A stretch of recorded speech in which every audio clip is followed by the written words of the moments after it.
Alright, hello there today. Really quickly before I ship it off, because I am sending this out at the beginning of next week to the client, I wanted to show you my latest piece of art that I've not quite finished. I have like one little finishing layer of sealant protectant that I want to put on it. But I'm just going to show you since the actual piece itself under the coating is done. Can you see? Let's turn it a little so you can see how it catches the light. Look at that. That's that clear coat that's making it shiny. I don't know if the camera is doing it the best justice that it can to the depth of this, but we were going for definitely sort of a line drawing sort of look. If I turn it again, you can see some of the work I did on shadowing and such is under that gloss. So this is the piece, and I'm very happy with how this has turned out. And I've gotten approval from the client to go ahead and ship it, so I'll be doing that as soon as I can.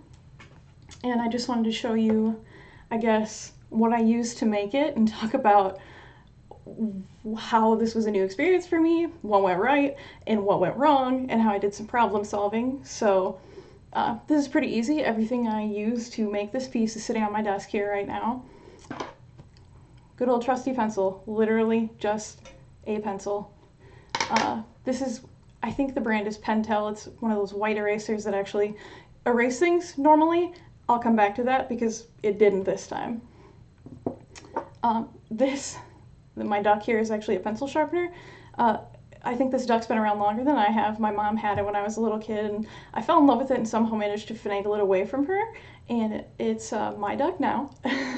If she ever tries to take it back, of course I'll give it back because she's my mom. But, you know, she would not take this duck from me, I don't think, because I really like this duck sharpener. And then I also used, these are both Prismacolor pencils. One's black, one's white, not super exciting. And then this is a fine tip Sharpie, so like the extra skinny one to do my line work. And then here's where this gets a little weird for this being what was supposed to be a pencil and ink drawing only. We had to use what I'm going to call oops remover, because what I learned is if you gesso a canvas board, which is what I did, your eraser does not work as well on gesso. So to combat that issue, since my eraser just left black smudges instead of actually working well like it normally does, I ended up having to use good old Liquitex. It's just the basics white acrylic paint. So I'm sure you've seen this at your local craft store. Great stuff. Just layer it up a little bit. And a couple of little paintbrushes.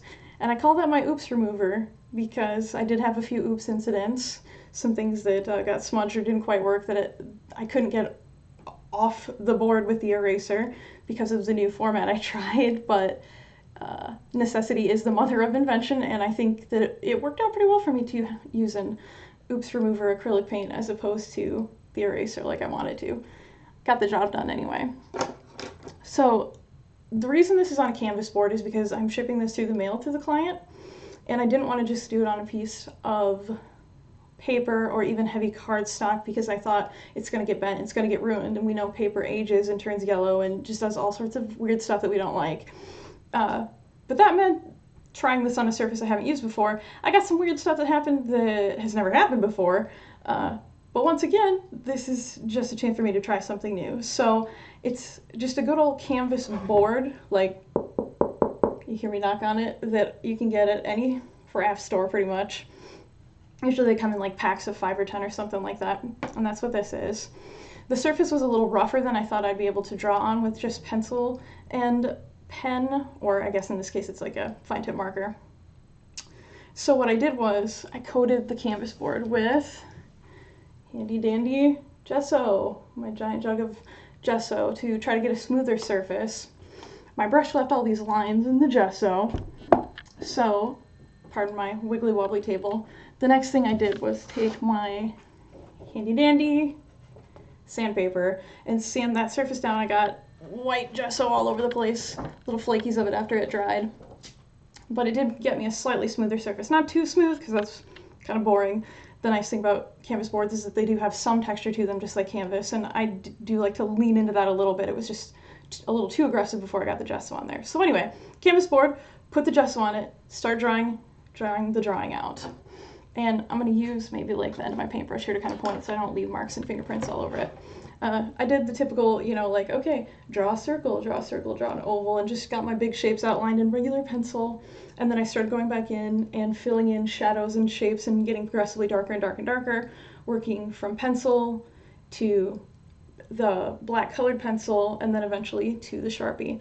But along the way, as happens, I had to redo a few things.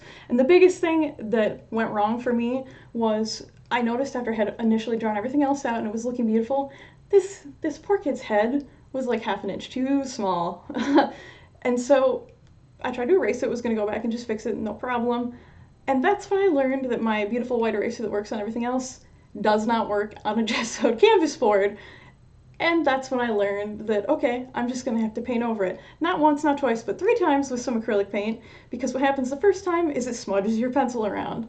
And then the second time, it makes your canvas board change to a funny green color. And then the third time, after it's dried, then finally it goes back to just being a white canvas that you can draw on. So then I started again, pencil, then black pencil, then finally to marker to fix his face, which is now, I think, appropriately to scale. At least it looks like it to me. Again, it's hard. It's so shiny because of the finishing spray that I have on this, but you can see I think he's to scale pretty well now. So the other fun adventure that happened while I was trying to work on this was me deciding what finishing coat to put on this. Mod Podge did not work, and I love Mod Podge. I use it to seal things all the time. Not this one. The pencil on top of the gesso just it doesn't sink into the surface like it does with paper, and neither did the ink.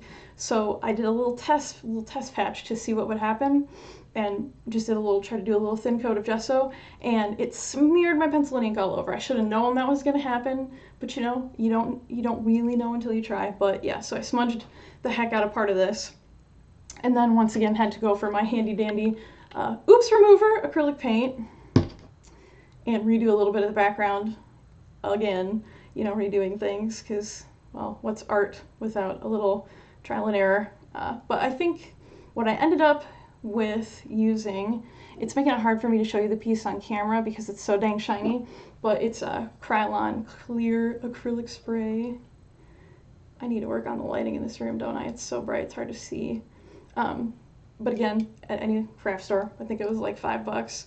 I did use, you know, an old cardboard box, set the thing on top of it. You have to allow 24 hours between coats, and that's why I haven't mailed it out yet. It's got 2 coats on it. I want to do 1 more just to make sure that pencil and that ink can't go anywhere, because I'd be very sad if I sent this out to the client who really likes what it looks like now and it was all smudgy.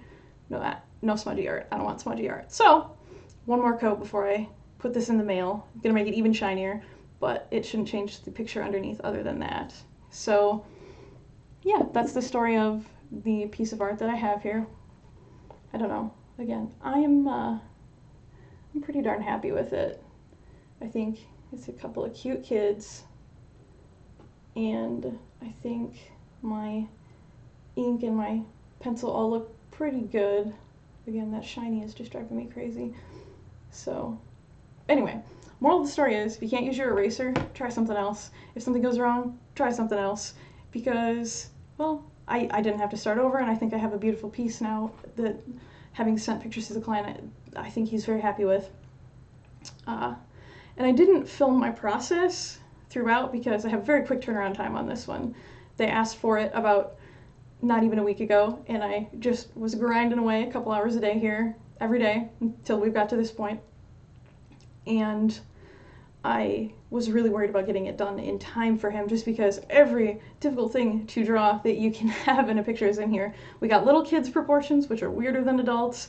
We've got a bunch of hands, we've got faces, and then I'm changing a color reference image to a black and white image. We're not going for realism, but we're trying to change into this sort of stylized line drawing with a little bit of depth to it. It was a lot going on. Moral of the story is, I got it done a lot faster than I actually thought I would, despite the oopses. And I can't wait to send it out to the client. So I think that's the end of my ramble today. and I hope if you watched me ramble this long, you enjoyed it, and you found part of this at least helpful, despite it not actually being a true tutorial, and just me talking about what went wrong and how I fixed it. So thank you for watching, and I hope you stick around and watch some more of my videos in the future. Thank you.